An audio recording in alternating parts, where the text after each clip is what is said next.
देशेषु विवेच्य नित्यम् तस्मिन् समाधत्त इह स्म लीलया विवेकवैराग्य विशुद्धचित्तम् योऽसो विवेकी तमहं नमामि।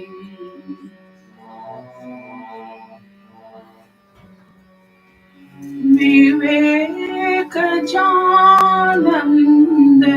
निमग्नचित्तम् विवेकदानैक विनोदशीलम् विवेकभासा कमनीयकान्ति विवेकिनं तं सततं नमामि।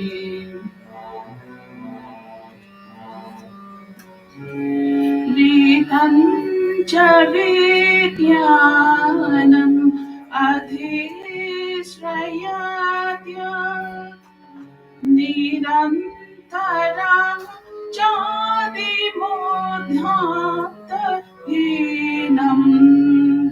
सुखं सुरूपं प्रकरोति यस्य आनन्दमूर्तिं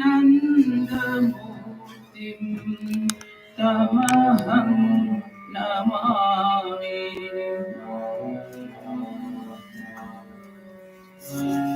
सूर्यो यथान्धः तमो निहन्ति विष्णुर्यथा दुष्टजनान् छिनत्ति तथैव यस्याखिलनेत्रलोभम्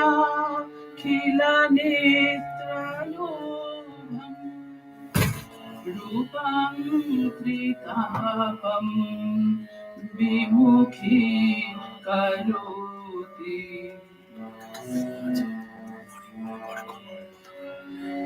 तं देशिकेन्द्रं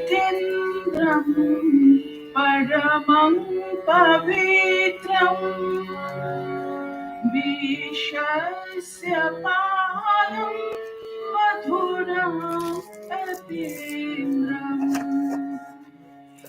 आयर्णीरं नरमूर्तिमन्तम्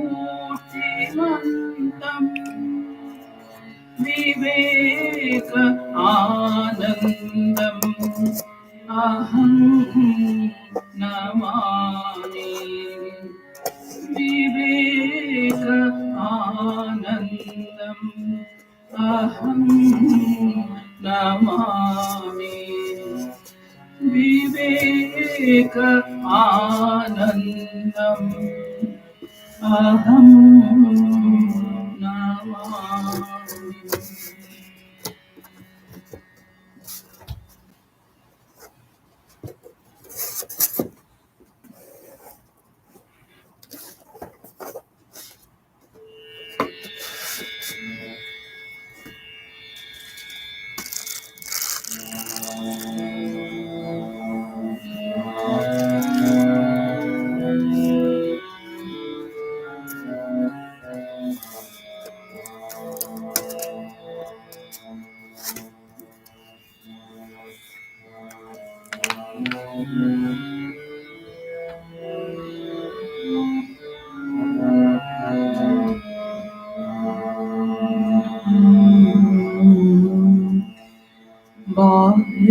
निरंतर अनंतयानो धारा वहे निरंतर अनंत धारा वहे निरंतर अनंत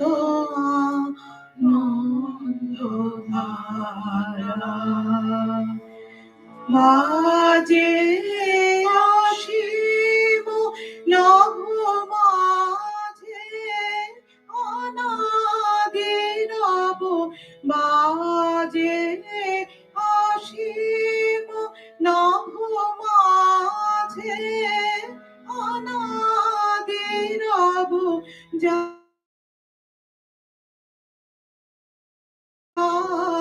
আগুনে চন্দ্র তারা বহে নিরন্তর অনন্ত আনন্দ ধারা বহে নিরন্তর অনন্ত আনন্দ ধারা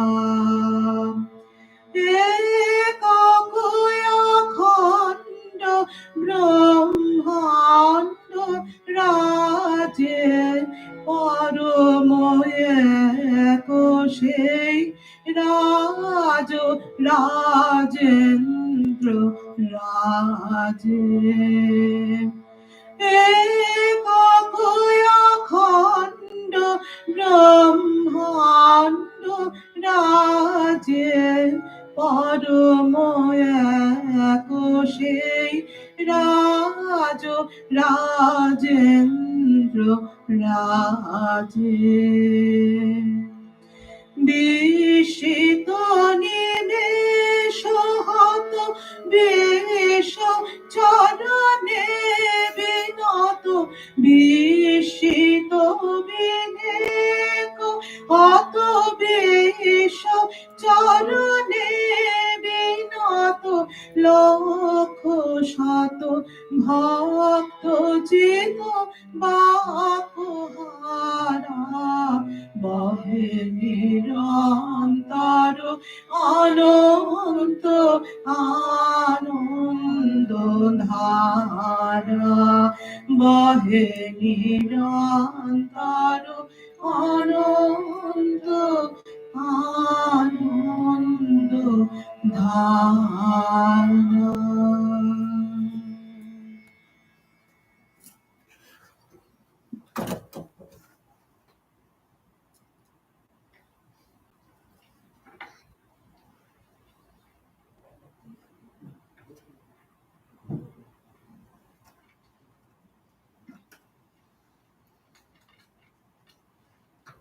Namaste everyone. We have Sarvapriyanandaji amongst us today. Thank you for coming here. We will be continuing on that Nectar of Supreme Knowledge series of discourse. We are so glad that Swamiji has taken time off from his busy schedule and he needs no introduction.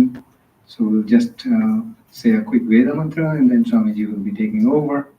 So Om Sahana Bhavatu Sahano Bhunaktu Savirjyam Karvavahe Tejasvinavadhitamastu Ma Vidvishavahe. Om Shanti Shanti Shanti. Will please switch off your phones to vibration mode.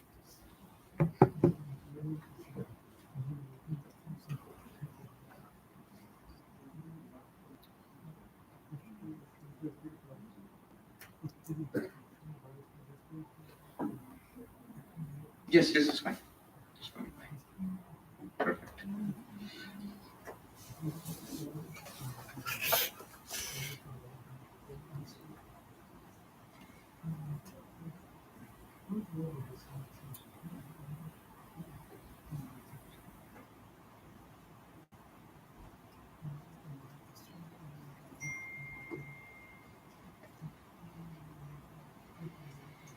Om Asato Ma Sadgamaya Tamaso Ma Jyotirgamaya Mrityurma Amritam Gamaya.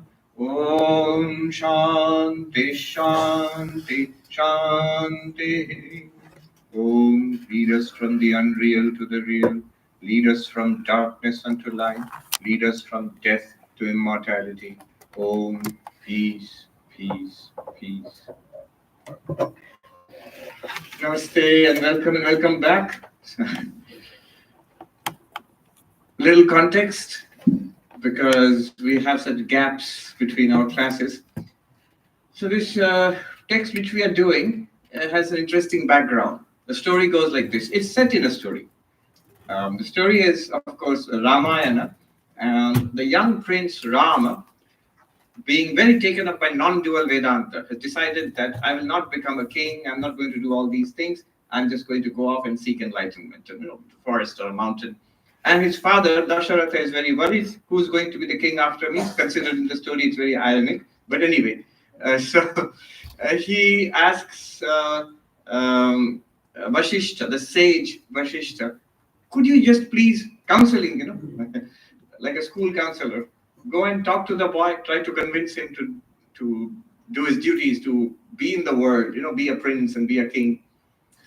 And so Vashishta asks, it's Rama, that it's wonderful that you want to become enlightened, you want to realize the non-dual truth, the ultimate reality and whatnot, the absolute, all that's great. But tell me, this world that you want to give up and go find the truth, is this world other than that truth? So your idea of non-duality, the idea of not two. So if there is that not two and this world, that means there are two then.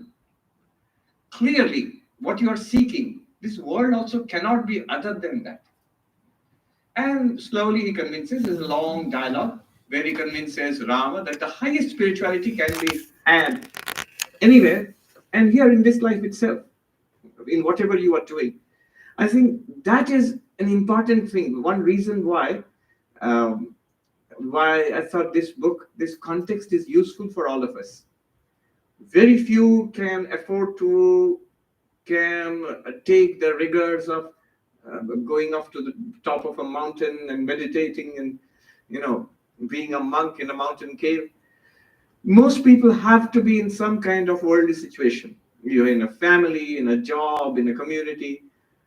Can I have spirituality? And the highest form of spirituality, it is claimed you can have it right here, right now. In fact, if you cannot have it right here, right now, you cannot have it anywhere else also. So this, in one sense, it's tremendously practical. Advaita Vedanta. Non-dual Vedanta, often it's portrayed as something very abstract, very difficult, very rarefied, only for a few monks or maybe for a few intellectuals, pundits, but not for the masses of people. And it's true that it has been restricted for centuries and millennia. Swami Vivekananda said that my mission in life is to take the Vedanta that was restricted to the mountains and forests, the Vedanta from the mountains and forests, and bring it broadcast it across the cities of the world, which he has done. That's why we are here talking about it today. But it's something that can be practiced, can be of benefit to everybody. It's immensely practical, as we shall see. And it's something that's available to us right here, right now, straight away. Today, especially the verse that I've selected, you'll see it goes to the heart of reality right here, immediately accessible. I mean, it doesn't get more direct than that. So that's one thing we will see. I remember giving a talk about Vedanta in Calcutta. And after the talk on Vedanta, in the Q&A, one lady, she was waiting rather aggressively with a question. She was very agitated. So she came forward, charged forward first in line. Swami, all this is all right, but it's all very theoretical. And I said, Madam, not one thing that I said is theoretical. It's all reality right now. So the way to get benefit from Vedanta, you can take it theoretically. You can take it as a philosophy. And it's a wonderful philosophy. It's very elegant.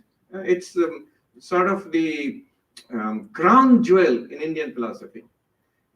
The philosopher Karl Popper said, I forget to whom, an Indian philosopher, and it's published. He said that the metaphysical, the system of Shankara in your Indian philosophy is the supreme metaphysical system of the world. There's no higher metaphysical system. So as a philosophy, you can take it. It's an amazing thing to learn. It's a very, as Americans would say, it's a cool thing to learn. It's amazing. But if you want it to be a benefit right now, again, an Americanism will help us. keep it real, to keep it real. And what we will see now, it's the most real thing that we have. Most practical, most direct, all the time, freely, effortlessly available. You'll see. So the original text, the Yoga Vasishta, in which the sage Vasishta instructs the Prince Rama, is a huge text, 30,000 plus verses. Now, of course, the story of Rama and Vasishta was sort of, it's just setting the context. The aim was to pack in as much of Advaitic, non-dual teachings into one text, with using that as a pretext. So the Yoga Vasishta has been a favorite book for monks and scholars, for lovers of Advaita Vedanta down the centuries. It's pretty old. It's probably long before Shankara himself. So what we have in this book, which we are studying here, is an extract of the philosophical, the deepest teachings of the Yoga Vasishta, just those verses, just over 200 verses, put into 10 chapters in this book, leaves out all the stories and the background details and stuff. The stories are fascinating in the Yoga Vasishta, but no space here. What we have tried to do is, of course, we can't do it verse by verse. It'll take too long. That needs to be studied at a stretch. What we have tried to do here is one or two verses from each chapter, just to give us a teaser, like something to evoke our interest, so that you go on and study it yourself. Now, today I want to go almost to the end of the book, 9th chapter. There are 10 chapters, the 9th chapter, one verse. Somehow I had read it long ago. I have in fact quoted from it, but I never knew I was quoting from this one. Verse number 23, chapter 9. Chapter 9, verse 23. And those of the book, please locate it. So you have the Sanskrit and the English, the Roman transliteration and the translation, the word by word translation and the full translation.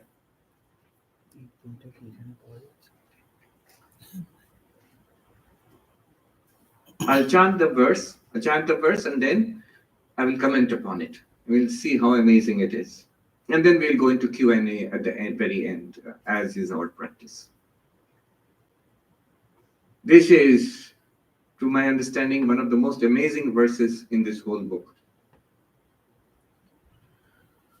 Atmanubhava matratma sarvaga sarva samshrayah prakashananya chaitanya abhyatirikto naloshnavad.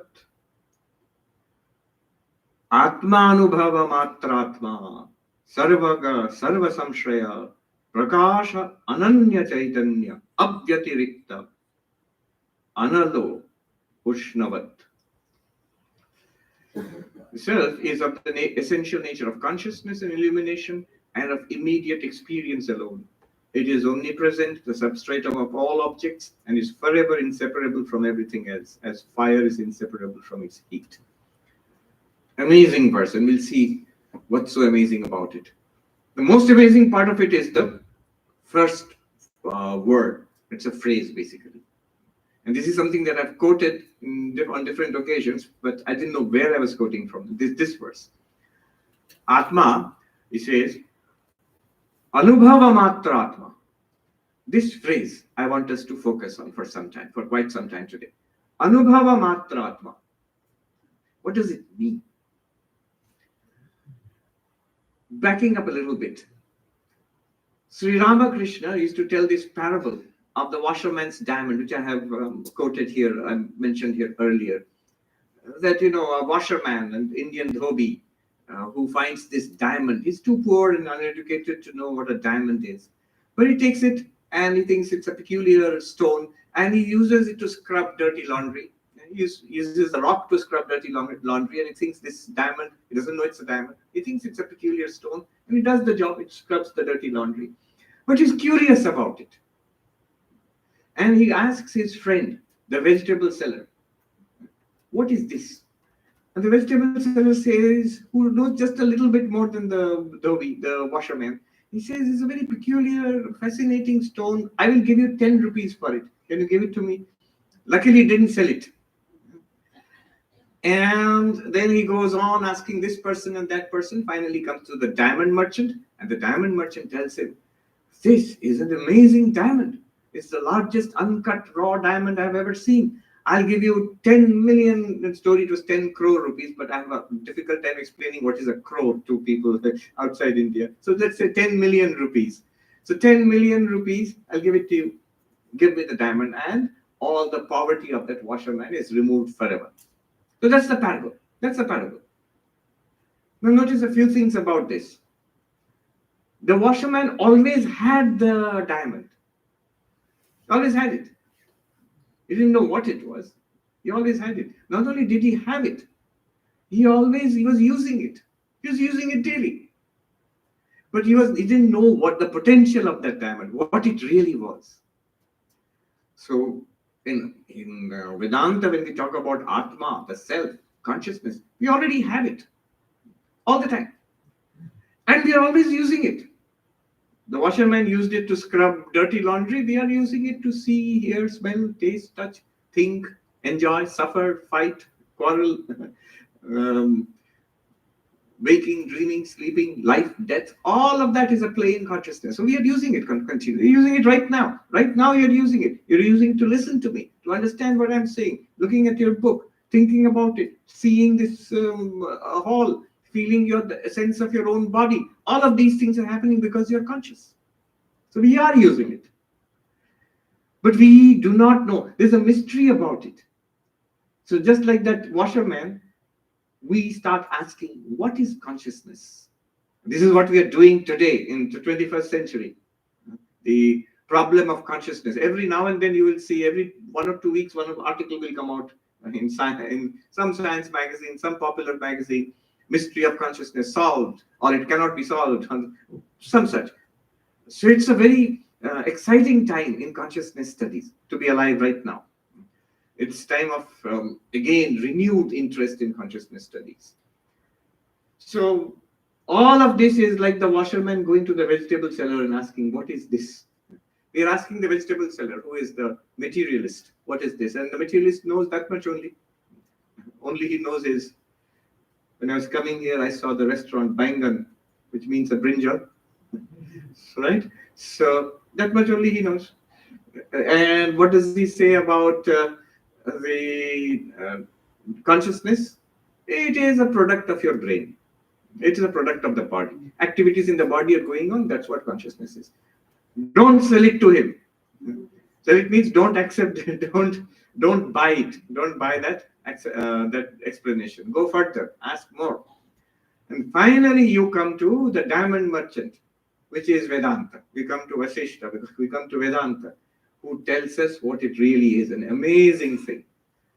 And that's when you get the payoff, when you realize what an